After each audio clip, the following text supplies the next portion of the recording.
بسم اللہ الرحمن الرحیم. ہارون رشید عرض کر رہا ہوں. السلام علیکم ورحمۃ اللہ وبرکاتہ. چیف جسٹس قاضی فائز عیسیٰ صاحب پہ بہت شدید تنقید ہو رہی ہے. اگر اس وقت کوئی سروے کرایا جائے کوئی خالص اور کھرے لوگوں سے، چاہے وہ قومی ادارہ ہو بین الاقوامی ادارہ ہو، تو انہیں اندازہ ہوگا کہ ہر شعبے میں، عوام میں، سیاسی کارکنوں میں، ملک کی سب سے بڑی پولیٹیکل پارٹی تو خیر ظاہر ہے ان کا موقف واضح ہے، دانشوروں میں، قانون دانوں میں، اور سب سے بڑھ کر ان کے اپنے حامی ان پہ تنقید کر رہے ہیں. اس پہ کچھ بات کریں گے. اور جناب خان صاحب نے ایک بیان جاری کیا ہے، اس میں کچھ بات کریں گے. رانا ثناء اللہ صاحب مشیر ہو گئے اور ڈپٹی پرائم منسٹر ہو گئے. اپنا انہیں کیا سوجھی ہے نواز شریف صاحب کو.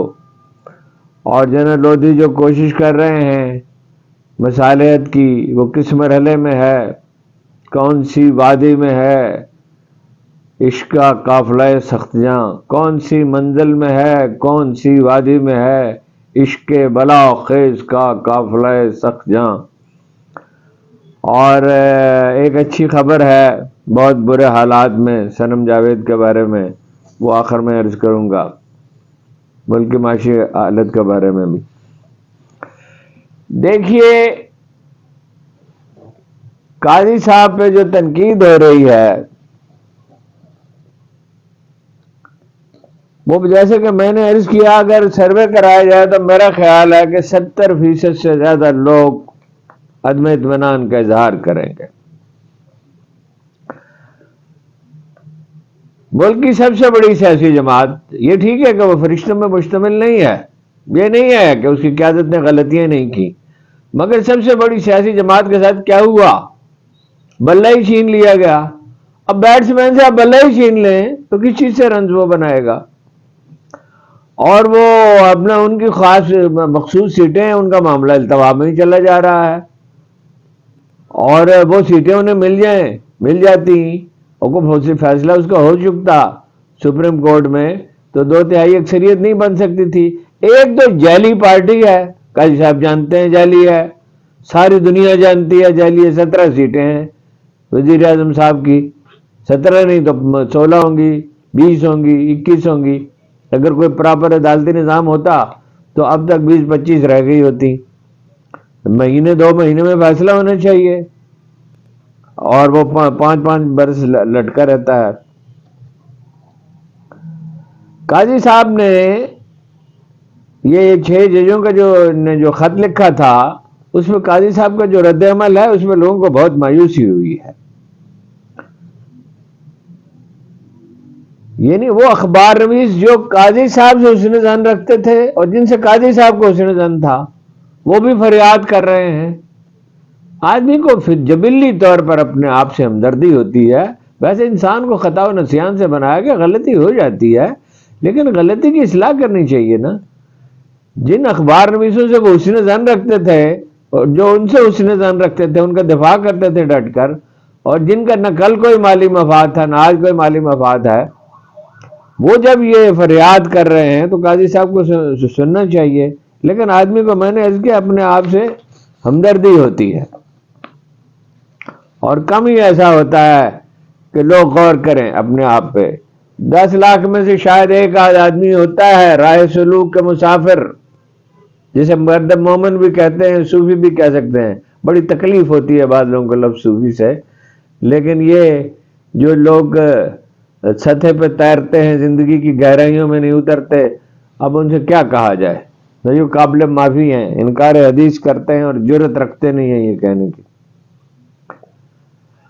تو کون لوگ ہیں جو اپنی ذات سے اوپر اٹھ سکتے ہیں؟ خواجہ نظام الدین اولیاء نے کہا تھا کتنے بادشاہ ہو گزرے ہیں نام بھی کسی کو یاد نہیں، لیکن جنید و بایزید یوں لگتا ہے ابھی کل کی بات ہے. اور یہ فرمایا تھا کسی نے کانٹا رکھ دیا اور جواب میں تم نے بھی کانٹا رکھ دیا تو یہ دنیا کانٹوں سے بھر جائے گی. جنید کیا تھے؟ سید الطائفہ انہیں کہا جاتا تھا. جنید وہ تھے کہ اگر 15 آدمی ہو جائیں، 10-15 آدمی ہو جائیں تو گفتگو بند کر دیتے تھے، کہتے تھے اب لذت تقریری ہے، بہت کم بات کرتے تھے، مگر بات کرتے تھے تو آپ اسے لکھ سکتے تھے، آپ زر سے لکھنے کے قابل۔ فرمایا دنیا کو دل کے دروازے پہ بٹھا رکھا ہے، دل میں داخل ہونے کی اسے اجازت نہیں، جس چیز کی ضرورت وہ ہاتھ بڑھا کے لے لیتے ہیں۔ اور باجدید کیا تھے؟ باجدید کہتے ہیں جناب باجدید، بہت احترام سے ان لوگوں کا نام لینا چاہیے۔ جناب باجدید نے کہا 40 برس تک میں نے اللہ کو تلاش کیا، جب میں نے اسے پایا تو میں نے دیکھا وہ میرے انتظار میں تھا۔ وہ تو ہمیشہ ہی بندوں کے انتظار میں رہتا ہے، اسے تو سچائی عزیز ہے۔ اس کے سچے پیغمبر نے تو یہ کہا تھا جھوٹ نہ بولو اور خیانت نہ کرو جو مجھ سے محبت کرتا ہے۔ ہم جھوٹ نہیں بولتے، کم از کم تو ریاکاری کرتے ہیں، اور خیانت اور امانت کا کس کو، امانت و دیانت کا کس کو خیال ہے؟ وہ جس کو تھا قائد اعظم کو، وہ تاریخ میں امر ہو گیا اپنے توکل کی وجہ سے۔ چیف جسٹس صاحب جو ہیں وہ خط لکھا کرتے تھے۔ دیکھیے ایک اخبار نویس ہیں حسنات صاحب، حسنات ملک، وہ کہتے ہیں کہ اسٹیبلشمنٹ کے بارے میں پچھلے 10 برس میں قاضی صاحب کا رویہ مختلف تھا۔ اب پچھلی 6 مہینے سے وہ اتنے محتاط ہو گئے جس کو حد ہی نہیں ہے۔ انہوں نے کہا کہ اسلام آباد ہائی کورٹ کے جسٹس ارباب محمد طاہر کے والد کو اغوا کیا گیا، جس کی شکایت اس کے وقت کے چیف جسٹس عطا عمر بندیال صاحب سے کی گئی، مگر انہوں نے بھی اس کی کوئی نوٹس نہیں لیا۔ اٹارنی جنرل کو بھی پتہ تھا۔ اب اگر ججوں کے والد گمراہ کیے جائیں، اغوا کیے جائیں، اس سے بڑھ کر کیا ہوگا؟ 50 ججوں نے کہا مداخلت ہو رہی ہے لگ بھگ، اور قاضی صاحب نے فرمایا ابھی سندھ ہائی کورٹ کا نہیں، رد عمل نہیں آیا ہے۔ بھئی 3 ہائی کورٹس کا آ گیا، اور خط لکھا کرتے تھے قاضی صاحب کہ 2 جج کم ہیں یا ان کے خلاف ورزی ہے، اب 3 جج کم ہیں، اور 50 ججوں نے فریاد کی ہے، اور ساری قوم فریاد کر رہی ہے۔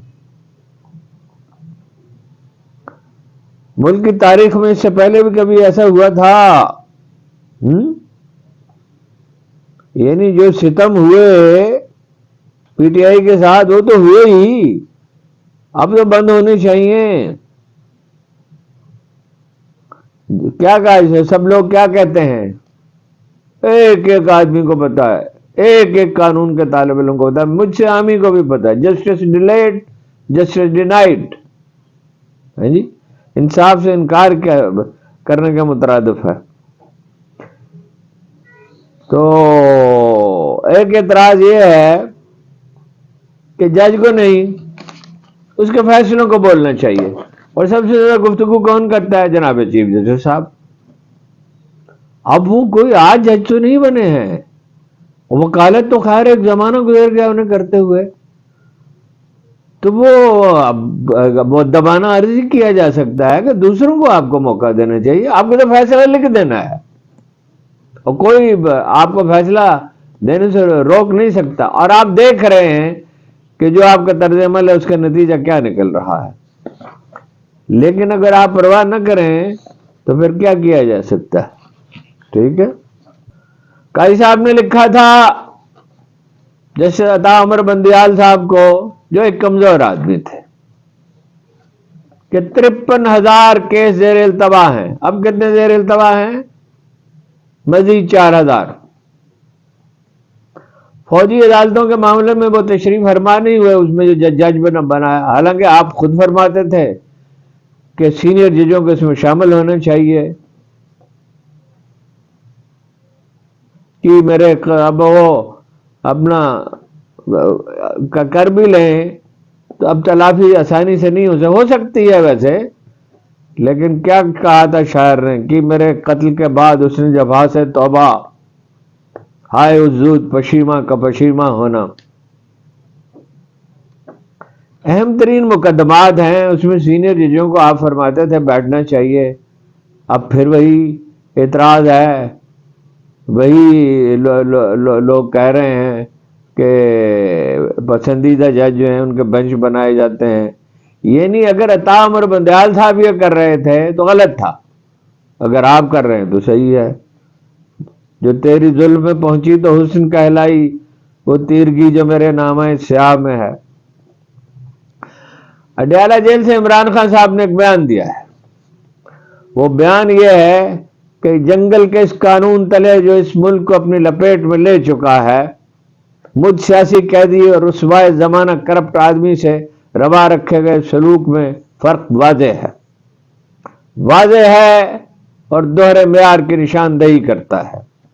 نواز شریف کو روزانہ 2 درجن لوگوں سے ملاقات کرنے کی اجازت تھی. جو بات خان صاحب نے نہیں کی وہ یہ ہے کہ وہ جس کا نام لکھ دیتے تھے اس کو اجازت تھی. 2 درجن سے زیادہ بھی ہو سکتے تھے، اور دربار لگاتے تھے. خان صاحب نے بھی یہ بات خیر انہوں نے کہی ہے.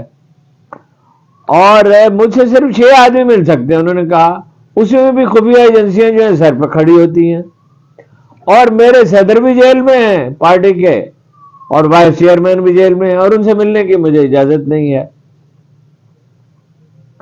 ایک آدمی جو مجرم تھا وہ دربار لگا سکتا تھا. مجرم تھا نا، اسے سزا دی گئی تھی. معاف تو کرتی ہے، معاف تو کسی کی بھی ہو سکتی ہے. بقول مولانا فضل الرحمان کے کسی کے سارے مقدمات آنے بعد میں معاف ہو سکتے ہیں، اور کسی پہ سینکڑوں مقدمات آنے بعد میں بن سکتے ہیں. سیاسی معاونین پہ انہوں نے کہا، ظاہر ہے ایک سیاسی لیڈر اپنے سیاسی معاونین جو ہیں، اس کے ساتھی، اس کے رفیق، جن کے مزاج کو وہ سمجھتا ہے، جو اس کے مزاج کو سمجھتے ہیں، جو معاملات سے باخبر ہوتے ہیں، اور جن سے مشورہ کیا. مشورہ ہی سیاست ہے، اور کیا ہے سیاست؟ زندگی ہے ہی مشورہ. تو وہ ان سے مشورہ کرنے کی اجازت نہیں ہے. اور جو خان صاحب نے ذکر نہیں کیا وہ یہ ہے کہ وہ نواز شریف صاحب کے لیے تو اس طرح کی سہولتیں تھیں، ایئر کنڈیشن لگا ہوا تھا، اور صاحبزادے کی ضمانت میں رہائی ہوئی، اور بعد میں تو رہائی ہو گئی. ہاں جی، اس عدالتی نظام کے کیا کہنے. ذرائع ابلاغ کے نمائندوں کی انہوں نے کہا محدود رسائی. محدود بھی کون سی رسائی ہے؟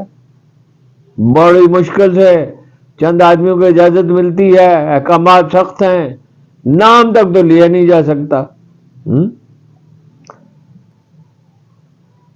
اور جس انداز میں انہوں نے کہا میرا ٹرائل ہو رہا ہے، وہ اسٹیبلشمنٹ کے مذموم مقاصد کو بے نقاب کرتا ہے. ایک مجرم کے معاملے میں میرے ساتھ روا رکھے گئے سلوک سے نفرت اور تعصب بیاں ہے. مساوات اور شفافیت کا بچا کھچا تاثر بھی دم توڑ رہا ہے. یہ اس بڑے مرض یعنی جنگل کے قانون کی کھلی نشانی ہے جس کا اظہار 6 ججوں نے کیا ہے. 6 ججوں نے اپنے خط میں کیا ہے نا جی. اب اس کے بعد کہنے کو کیا باقی رہ گیا؟ یعنی جو کچھ 6 ججوں نے کہہ دیا، جیسے اطہر من اللہ نے کہا کہ یہ 4 شیٹ ہے، 4 شیٹ، یہ تجاویز و سفارشات نہیں ہیں، اور الفاظ مختلف تھے، مگر دوسرے ججوں نے بھی یہی کہا. اور چیف جسٹس صاحب اگر اب اس کا نوٹس نہیں لیتے اور یہ کہتے ہیں کہ سندھ ہائی کورٹ کا وہ نہیں آیا ہے، اور یہ کہتے ہیں کہ ود ان بھی پرابلم ہے، وہ ود ان پرابلم کس نے سالو کرنا ہے؟ کس نے سالو کرنا ہے؟ قاضی صاحب آپ نے ہی سالو کرنا ہے، اور کس نے کرنا ہے؟ دیکھیے، پرائیویسی کا حق ایسا حق ہے جس سے عمران خان کو محروم کر دیا گیا ہے. پرائیویسی کا حق ایسا حق ہے کہ تاریخ کے 100 بڑے آدمیوں میں سے ایک، یعنی ایک محقق کے نقطہ نظر سے، ویسے تو پیغمبران یعنی عظام جو تھے عالی قدر پیغمبر وہی سب سے بڑے ہیں، اور سب سے بڑے تو جناب ہمارے رسول اکرم صلی اللہ علیہ وسلم، جن کے لیے لفظ کبھی ملتے ہی نہیں. بتیری کوشش کر دیکھی ساری زندگی، لفظ ملتے ہی نہیں جن کی کے لیے اللہ ہی ان کی ستائش کر سکتا ہے، بندوں کے بس کی بات نہیں ہے. یعنی وہ جو کتاب ہے مشہور، جو 100 بڑے آدمی تاریخ میں سر انداز ہوئے، وہ ایک امریکی محقق کا نقطہ نظر سے جناب عمر فاروق اعظم جو ہیں دوسرے اہم ترین آدمی ہیں. ویسے تو میں نے عرض کیا کہ نہیں، وہ جو اللہ کے پیغمبر جناب ابراہیم علیہ السلام ہیں، یعنی جنہیں اللہ نے کہا کہ جعلنا للناس اماما، اور جن کا درود میں ذکر ہے، تو وہ پکڑ کے لے آئے 4 بادنوشوں کو قاضی کی عدالت میں۔ جب وہ پیش کیے گئے انہوں نے اپنے جرم سے انکار نہیں کیا۔ مدینہ منورہ میں اور بادنوشی، انہوں نے اپنے جرم سے انکار نہیں کیا، مگر قاضی صاحب نے بات پرس کس سے کی؟ امیر المومنین سے، جناب عمر فاروق اعظم سے۔ ان سے پوچھا جناب والا امیر المومنین، آپ دیوار کیسے آپ نے پھلانگی؟ آپ دیوار پھلانگ کے ان کے گھر میں داخل ہوئے، آپ نے آواز سنی، آپ کو پتہ چلا؟ انہوں نے کہا جناب ان سے یہ تو پوچھئے کہ انہوں نے ہمیں پکڑا کیسے؟ پرائیویسی کا حق اتنا محترم اور مقدس ہے، اور وہ ایک صاحب نے کہا ہے، اب ان کے ساتھ جو ایڈجیکٹو لگانا چاہیے وہ تو پارلیمانی آداب کے خلاف ہے اور شائستگی کے خلاف ہے۔ اصل میں پارلیمانی آداب کیا، پارلیمان تو کیا پارلیمان ہے۔ وہ قاضی صاحب فرماتے ہیں کہ پارلیمنٹ کو طاقتور ہونا چاہیے، اور پارلیمنٹ کیسے قاضی صاحب طاقتور ہو سکتی ہے؟ نواز شریف صاحب ٹکٹ دیں گے، زرداری صاحب ٹکٹ دیں گے، اور باقی بھی جو لوگ، یہاں بھی یہ ہے کہ عمران خان صاحب ٹکٹ دیں گے، تو پارلیمنٹ کیا خاک طاقتور ہوگی؟ جمہوری تشکیل تو ہے نہیں، اصل مرض کی طرف تو کبھی کسی نے توجہ دی ہی نہیں ہے، نہ اس میں کبھی مباحثہ ہوتا ہے، وہ بس ہر وقت جو ہے وہی گھسے پٹے موضوعات ہیں اور وہ گھسی پٹی چیزیں ہیں۔ تو ایک صاحب نے فرمایا ہے، ارشاد فرمایا ہے کہ خفیہ کیمرے لگانے میں کیا، ساری دنیا میں ایسا ہوتا ہے، نگرانی ہوتی ہے، ماشاءاللہ ساری دنیا میں تو اور بھی بہت کچھ ہوتا ہے۔ ساحلوں پہ لوگ سمندروں کے ساحلوں پر ننگے لیٹتے ہیں، اس کی بھی اجازت دے دیں۔ اگر اسی طرح جواز تراشنے ہوں تو ہر چیز کے جواز تراشا جا سکتا ہے۔ اللہ تعالیٰ آپ پہ رحم کرے، ہم پہ بھی رحم کرے جنہیں یہ سب سننا پڑتا ہے۔ اقبال نے کہا تھا آزادی افکار ہے ابلیس کی ایجاد۔ معاشی بحران کتنا سنگین ہے، اور شہباز شریف صاحب اسے کتنا سنگین بنا رہے ہیں۔ کل 2 بجے انشاءاللہ میں اس میں بات کروں گا۔ میں بہت دیر تک بہت سے لوگوں سے میں نے بات کی اور بہت دنوں سے کام کر رہا ہوں۔ شہباز شریف کے ہوتے ہوئے معاشی مسائل سنگین سے سنگین تر ہوتے چلے جائیں گے، حل ہونے کا سوال ہی پیدا نہیں ہوتا۔ فضول خرچی ہے کہ جاری ہے، تباہی کا عمل جاری ہے، انہیں معلوم ہی نہیں ہے معیشت ہوتی کیا ہے، اور وہ کوئی فیصلہ کرنا چاہتے ہی نہیں ہے۔ دیکھیے کیا صورتحال ہے۔ وزارت خزانہ کی تازہ رپورٹ کے مطابق 9 ماہ میں پرائیویٹ سیکٹر میں 54% کمی ہوئی ہے، 54%، SIFC کے قیام کے بعد سے۔ ترقیاتی اخراجات میں 12% کمی ہوئی ہے۔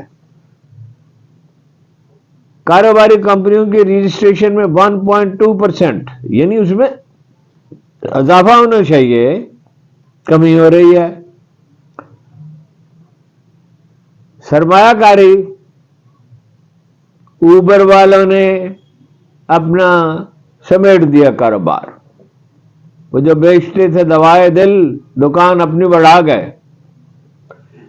ایک کار خریدنے کے مقابلے میں میرے جیسا آدمی جب کار خریدتا ہے تو ایک ڈرائیور رکھتا ہے، اس کی 25-30 ہزار سے کم کیا تنخواہ رکھی جائے گی جس میں وہ زندہ رہ سکے، اور ظاہر ہے اسے کھانا بھی کھلانا ہوگا، اللہ کا بندہ ہے، اسے بھوک لگتی ہے جیسے دوسروں کو لگتی ہے، اس کا اور بھی بیمار ہو جائے خیال رکھنا ہوگا۔ اور اس کے مقابلے میں یہ جو ٹیکسی سروسز شروع ہوئی ہیں یہ اتنی بڑی نعمت ہیں، 1/3 اخراجات رہ جاتے ہیں۔ اور کار جو ہے اس کی مینٹیننس ہے، پرابلم ہے، وقت لگتا ہے، یعنی یہ تو ایک خیر ایک پہلو ہے۔ برآمدات میں 10% کمی ہوئی ہے، 10% کمی، اضافہ نہیں۔ ان حالات میں اضافہ ہونا چاہیے۔ ترسیلات زر میں کمی ہوئی ہے۔ ایرانی سمگلنگ کی پیٹرول کی سمگلنگ میں 67% اضافہ ہو گیا ہے۔ وفاقی حکومت کے اخراجات جو ہیں پچھلے 9 ماہ میں 3900 ارب 3900 ارب روپے کے اخراجات۔ یہ ہیرے کھاتے ہیں کیا لیتھیم کھاتے ہیں یا روٹی کھاتے ہیں؟ پہلے ہی سائز اتنا بڑا ہے اور آدمی بھرتی کیے چلے جا رہے ہیں۔ اور عیش عشرت کا کیسا چلن ہے، گاڑی وہ پختونخوا میں بھی ایک خاتون نے کہہ دیا مجھے 2 نئی گاڑیاں چاہیے، انہیں بائیسیکل لے کے دینا چاہیے یا فارغ کرنا چاہیے۔ ہاں جی، یعنی ادھر کسان جو ہیں وہ فریادی ہیں، ان پہ لاٹھیاں برس رہی ہیں، انہیں جیلوں میں ڈالا جا رہا ہے۔ اور دوسری طرف یہ آپ کا تعیش جو ہے یہ کہیں دم نہیں لیتا، 200 آدمی گرفتار ہیں۔ 80 کروڑ من گندم پیدا، 80 کروڑ من، اور گندم پیدا کرنے والے مجرم ہو گئے۔ کتنا نقصان ہوگا کسانوں کا؟ 60 ارب روپے کا نقصان ہوگا، تو وہ صرف وہ بھگتیں گے۔ جب 60 ارب روپے کم ہوں گے تو کہاں اس کا موٹر سائیکل تو نہیں خرید سکتے، وہ فرنیچر تو نہیں خرید سکتے، کپڑے تو نہیں خرید، لباس تو نہیں خرید سکتے، شادیاں تو نہیں کر سکتے۔ ہزاروں لاکھوں آدمیوں تک اس کا اثر پہنچے گا، اور بجائے اس کا کوئی حل تلاش کرنے کے اور مجرموں کا تعین کر کے، کاکڑ ہوا قصوروار ہے، انوار الحق کاکڑ، وہ محترمہ وزیر خزانہ جو تھی وہ ذمہ دار ہیں، سی ذمہ دار اقتصادی رابطہ کمیٹی، ان کو کھینچ کے لے جائیں عدالت میں اور سزا دیں۔ انہیں کون سزا دے سکتا ہے؟ جی، یہ ہاؤس آف لارڈز ہے، ان سے نہیں پوچھا جا سکتا۔ ہاؤس آف لارڈ سے ویسے پوچھا جا سکتا ہے، ان سے نہیں پوچھا جا سکتا۔ 60 ارب روپے کا نقصان ملک کے سب سے، یعنی اس میں منافع ہے کہاں گندم میں؟ وہ گندم میں منافع کہاں ہے؟ ایک مغالطہ ہی ہے، وہ صرف جو اپنی محنت کرتا ہے اس کے پیسے اسے مل جاتے ہیں، اور وہ 60 ارب روپے سے آپ نے اس کو محروم کر دیا۔ سب سے غریب آدمی کو لوٹا جاتا ہے، اور $17 بلین کی مراعات ہیں، اور کتنی سبسڈیز ہیں۔ کل میں اس پہ ذرا تفصیل کے ساتھ بات کروں گا انشاءاللہ، کل دن میں۔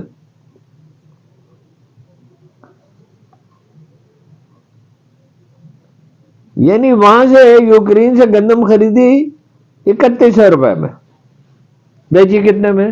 4500 روپے میں۔ اب تنوروں والے کہتے ہیں ہم ہڑتال کریں گے اور طویل ہڑتال کریں گے، بالکل ہم روٹی 16 روپے کی روٹی، بہت کمال ہے، گندم سستی ہو گئی ہے۔ بس تنور والے کو یا گھر میں جو لوگ روٹی پکاتے ہیں، زیادہ تر تو گھر میں ہی پکاتے ہیں، اس کو آٹا پھر مہنگا مل رہا ہے۔ یہ کس طرح کی حکومت ہے؟ وہ کوئی، اب میں کیا کہوں، جو فکرہ میرے ذہن میں آیا تھا بڑی مشکل سے میں نے روکا ہے، کیا کروں، کیا کہے آدمی؟ آپ اپنے گھر کیوں نہیں چلے جاتے؟ یہ قرآن مجید میں لکھا ہوا ہے کہ آپ حکومت فرمائیں گے، کو آسمان سے حکم نازل ہوا تھا، کام آپ سے ہوتا نہیں ہے، اور بگاڑ پہ بگاڑ آپ پیدا کرتے جا رہے ہیں۔ 8 مئی سے تنور والے جو ہیں وہ ہڑتال پہ چلے جائیں گے، اور لوگ روئیں گے، روٹی اور مہنگی ہوگی، ظاہر ہے اس سے لوگ فائدہ اٹھائیں گے۔ بجلی کے نرخ بڑھا دیا، اور بڑھاتے چلے جائیں گے بجلی کے نرخ، ادھر پیٹرول تھوڑا سا کم کیا ہے، ادھر بجلی کے نرخ بڑھا دیے۔ بجلی میں نے آپ سے عرض کیا، جو کمزور ترین، کل یا پرسوں عرض کیا تھا، کمزور ترین افریقی ممالک ہیں ان کی سطح پہ آ گیا۔ لوگ جو ہیں وہ اب سولر پہ جا رہے ہیں، اور اس کے لیے بھی رکاوٹیں کھڑی کی جا رہی ہیں۔ اچھا جناب، ایک موضوع ہے جس سے ظاہر ہے سب کو دلچسپی ہے کہ کیا کوئی امکان ہے مصالحت کا، یہ افراتفری ختم ہو جائے؟ مصالحت سادہ سی بات ہے، اگر سب سے بڑی پولیٹیکل پارٹی جس کے حقوق پہ ڈاکہ زنی کی گئی ہے، دھاندلی نہیں ہوئی، یہ لفظ دھاندلی پتہ نہیں کیوں استعمال ہوا ہے، ڈاکہ پڑا ہے، اور ایسا ڈاکہ پڑا ہے کہ ان کی سیٹیں چھین کے دے دی ان کو، جو خصوصی سیٹیں وہ بھی دے دی۔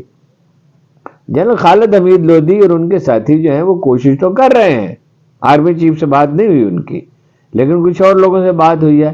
لیکن میں جیسے عرض کیا تھا ابتدائی مرحلے میں ہے، اور وہ محمد علی درانی نے ٹھیک کہا کہ کمیٹیاں نہیں بنتی ہیں، اجلاس نہیں ہوتے ہیں، فیصلے صادر نہیں کیے جاتے، بلکہ خاموشی سے کام ہوتا ہے. اگر نیت ہے تو ہو سکتا ہے، بگننگ ہو سکتی ہے، لیکن عمران خان صاحب پہ ایک اور مقدمہ بن گیا ہے، تو ایسی صورتحال میں کیا بگننگ ہوگی اور کیا ہوگا. تو جناب رانا ثناء اللہ صاحب ہو گئے. لیکن ایک بات میں آپ سے عرض کر دوں، کوئی چارہ نہیں ہے، تمام راستے بند ہیں. صرف ایک راستہ ہے کھلا ہوا ہے، عمران خان سے بات کریں، اور میں کہتا ہوں اس سے پہلے کشیدگی کم کریں. فائنلی محمد علی درانی نے جیسے کہا کہ فائنلی سیاست دانوں کے درمیان بات ہوگی، براہ راست نہیں ہوگی تو بالواسطہ ہوگی. لیکن جو پچھلے 2 سال میں آپ نے کیا ہے پی ٹی آئی کے کارکنوں کے ساتھ، اور ابھی کرتے چلے جا رہے ہیں، اور پھر اس پہ طنز کیا جاتا ہے، ان کا مذاق اڑایا جاتا ہے، تو اس میں پہلے ماحول کو ٹھنڈا تو کریں، یہ زیادتیاں تو روکیں. لوگ اخبار نویس چلے گئے ملک سے باہر، انہیں جانا پڑا، اخبار نویسوں کو پکڑ لیا گیا، اغوا کیا گیا، دھمکیاں انہیں دی جاتی ہیں، نوکریوں سے نکلوایا جاتا ہے. نواز شریف صاحب کے پاس گئے ایک صاحب کے، ایک صوبائی اسمبلی کے ٹکٹ کے لیے، انہوں نے کہا فلاں کو نکال دو ٹی وی سے. آئے دن لوگ ٹی وی سے نکلتے ہیں، تو پھر لوگ کیا کریں گے؟ لوگ سوشل میڈیا دیکھیں گے، اور جب اتنا جبر ہوگا تو غیر ذمہ داری ہوگی. ویسے ہی آزادی کے بعد، جب طویل پابندیوں کے بعد آزادی ملتی ہے تو غیر ذمہ داری، ویسی تاریخ یہی ہے. لیکن مین اسٹریم میڈیا جو ہے اس کے پاؤں میں بھی زنجیر ہے، ہاتھوں میں بھی زنجیریں ہیں، بات انہیں کرنے کی اجازت نہیں ہے. کچھ لوگ اب ہمت دکھا رہے ہیں، کوئی چارہ نہیں، اور کچھ قوت برداشت کا بھی مظاہرہ کیا ہے. رانا ثناء اللہ صاحب جناب ہو گئے مشیر، اور اسحاق ڈار ہو گیا وزیر اعظم. پتہ نہیں اسحاق ڈار کو کیا احساس کمتری ہے، کہتے ہیں تیسرے نمبر پہ کرسی پہ بیٹھنا پڑتا ہے. تیسرے نمبر کی کرسی کیا؟ یعنی آپ کیا ہیں؟ آپ ابو الفضل ہیں؟ آپ شیر شاہ سوری ہیں؟ کیا ہیں آپ؟ کون سا کارنامہ آپ نے انجام دیا زندگی میں؟ آپ آئنسٹائن ہیں؟ وزارت خزانہ آپ کو نہیں دی گئی، اس کے بعد ہر کہیں آپ گھستے چلے جاتے ہیں. اور نواز شریف صاحب نے ثابت کرنے کے لیے کہ جی اتھارٹی میرے پاس ہے، آپ کیا ثابت کریں گے جی؟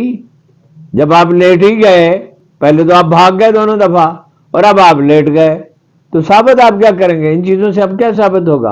حکومت تو آپ کی نہیں رہ سکتی. ٹھیک ہے آپ اپنے بھائی کو وزیر اعظم بنوا دیا اور صاحبزادی کو وزیر اعظم، حکومت تو آپ کی نہیں رہ سکتی. یہ کاغذ کی کشتی کتنے دن چلے گی؟ اتوار کے دن جناب وہ جاری کیا. ایک سرکس ہی ہے یہ، ایک نوٹنکی ہے یہ. جی مایوس آپ ہیں، ڈپریشن کے آپ شکار ہیں نواز شریف صاحب، آپ کریں گے کیا؟ آپ صنم جاوید کے والد نے ابھی مجھے بتایا تھوڑی دیر پہلے کہ سال بھر کے بعد ان کے گھر میں مسرت کا ایک دن آیا ہے. صنم کی بیٹی نے قرآن مجید کی تعلیم مکمل کر لی ہے، یعنی ناظرہ پڑھ لیا اور حفظ کر رہی ہیں. ناظرہ تو مکمل کر لیا، حفظ کر رہی ہیں اور ترجمہ پڑھ رہی ہیں، اور بہت انہوں نے اس پہ اللہ کا شکر ادا کیا ہے. اور انہوں نے پیغام بھیجا ہے، اسد قیصر صاحب سے کہا ہے کہ خان صاحب سے کہیں وہ ان کے بارے میں فکر مند رہتے ہیں، کبھی ان کا شکریہ ادا کریں، مگر ان سے یہ کہیں کہ بھائی ان کو یہ بتائیں کہ سرگودا میں ہوا کیا. سرگودا میں جج صاحب نے جناب خوب ڈانٹ ڈپٹ کی انویسٹیگیشن آفیسر کو، کیسے تم ریمانڈ کا مطالبہ کرتے ہو، اور کیا تم نے کیا، اور کون سا ٹیلی فون تم نے ریکور کرنا، اور بلاؤ ریٹرننگ افسر کو اور فلاں کو بلاؤ. اور گھنٹہ 1.5 گھنٹہ ان کی بات پرس کرتے رہے. اس کے بعد پھر 7 دن کا ریمانڈ بھی دے دیا. کیا عدالتی نظام ہے، سبحان اللہ، کیا کہنے، ہاتھ چومنے چاہیے ان کے. لیکن میں نے ان سے، عالیہ حمزہ بیچاری کے ساتھ بھی یہی ہو رہا ہے. اور اس کو تو انویسٹیگیشن افسر صاحب کو تو جج صاحب نے یہ بھی کہا کہ تمہاری تعلیم کتنی ہے اور تم کیا تفتیش کرو گے، اور ٹیلی فون تو تمہارے پاس ہے، اور اب اس میں کیا اس کے مگر اس کے بعد ریمانڈ دے دیا۔ میں نے ان سے تصدیق کی، ان کے والد گرامی سے، جاوید صاحب سے، ان سے میرا رابطہ رہتا ہے، تو میں نے ان سے تصدیق کی، آپ نے کبھی مجھے ذکر کیا تھا کہ صنم جاوید نے خواب میں جناب رسالت مآب صلی اللہ علیہ وسلم کو دیکھا۔ یہ ظاہر ہے اتنا نازک معاملہ ہے، مجھے یاد تو تھا مگر میں نے کہا تصدیق کرنی چاہیے۔ انہوں نے کہا ہاں خواب میں دیکھا، اور آپ نے فرمایا کہ اس کا نام محمد رکھو، اپنے بیٹے کا، بیٹے کی پیدائش سے پہلے دیکھا۔ چنانچہ وہ صنم نے میسج بھیجا ہے والد کو کہ اور والدہ کو کہ ان کے قرآن کریم کی تعلیم جو ہے اس میں خصوصی توجہ دیں۔ جیسے میں نے آپ کو بتایا کہ ناظرہ پڑھ لیا ہے، اور ترجمہ میں نے ان سے کہا ترجمہ اصل چیز ہے، حفظ کرنا بھی بہت اچھا ہے مگر اصل چیز تو ترجمہ ہے۔ سمجھ میں جو آدمی قرآن مجید کا ترجمہ پڑھ لیتا ہے اور پھر اس کی عادت بنا لیتا ہے، اسے مولویوں کی کوئی ضرورت نہیں، ان ڈھونگیوں کی کوئی ضرورت نہیں۔ اکثر ان میں سے ڈھونگی ہیں۔ مولانا طارق جمیل صاحب تو کہتے ہیں میڈیا جھوٹ بولتا ہے، میڈیا جھوٹ بولتا ہے، لیکن خدا کی پناہ جتنا مولوی جھوٹ بولتے ہیں۔ جب کوئی کلپ سنتے ہیں، ایسے ایسے واقعات، ایسے ایسے واقعات جو کبھی رسول اللہ کی زندگی میں ظہور پذیر ہوئے ہی نہیں۔ رات میں نے ایک کلپ 3 دفعہ سنا، ایک مولوی صاحب بتا رہے تھے ایسے رسول اللہ صلی اللہ علیہ وسلم نے منافقین کو کھڑا کیا مسجد میں، کھڑے جاؤ کھڑے جاؤ کھڑے جاؤ کھڑے جاؤ، نکل جاؤ باہر۔ رسول اللہ کی زندگی میں یہ واقعہ تو پیش آیا ہی نہیں ہے۔ خدا کے بندو، ہمیں بھی سیرت پڑھتے ہوئے 40 برس بیت گئے اور اہل علم کے قدموں میں بیٹھتے ہوئے ساری زندگی بیت گئی۔ جو آدمی قرآن مجید پڑھ لیتا ہے، یہ نہیں کہ علماء سب خدا نخواستہ برے ہیں، بڑے بڑے اچھے لوگ، صاف ستھرے خاموش لوگ ہیں۔ ہم ایسے لوگوں سے ملے ہیں علماء میں جنہوں نے اپنی ذاتی وراثت میں ملنے والی زمین بیچ بیچ کر ساری عمر کھانا کھایا اور اپنے بچوں کو کھلایا اور مدرسے سے 1 روپیہ بھی نہیں لیا۔ میں نے جن صاحب سے ترجمہ پڑھا، جن بزرگ سے، ان سے ایک دفعہ ایک آدمی نے کہا کہ آبا صاحب آپ کی زمین اچھی ہے، میری زمین تو زرخیز نہیں ہے۔ ایک جیسی زمین تھی، غالباً 4 ایکڑ ان کی تھی، 4 ایکڑ ان کی تھی۔ صبح آبا صاحب نے پٹواری کو بلایا اور اپنی زمین اس کے نام کر دی، کوئی بات ہی نہیں کی، کوئی کبھی ہم سے ذکر ہی نہیں کیا، کسی کو نہیں بتایا۔ ان کے وفات کے بعد ہمیں معلوم ہوا کہ آپ نے یہ کیا تھا۔ علماء میں بھی لوگ ہیں اور نہایت قابل رشک لوگ ہیں، لیکن زیادہ تر تو مولانا طارق جمیل صاحب ڈھونگی ہے نا، آپ کو تو پتہ ہی ہے۔ تو وہ جو قرآن مجید پڑھتا ہے، تو یہ میں نے ان سے کہا کہ مسرت کا ایک دن کیا جاوید صاحب، مسرت کا تو ایسا واقعہ آپ پہ گزر چکا ہے، ایسی سعادت کم کسی کو نصیب ہوتی ہے، اور اس سے مزہ باقی ہے، اس سے مزہ ایسی صنم کی برقرار ہے، وہ تو کچھ نہیں بگاڑ سکتے، یہ کچھ اس کا نہیں بگاڑ سکتے۔ اس نے کہا جس خاتون کو ٹک ٹاکر بننا تھا وہ وزیر اعلیٰ بن گئی، تو جس کی اس سے مزہ ایسی صورت حال میں بھی برقرار ہو، جس نے ایسی بری حالت میں روزے رکھے ہوں، آپ اسے کیا بگاڑ لیں گے؟ اللہ تعالیٰ استقامت دینے والا، اللہ تعالیٰ اس کو استقامت دے اور ہم سب کو دے۔ آپ کا بہت بہت شکریہ۔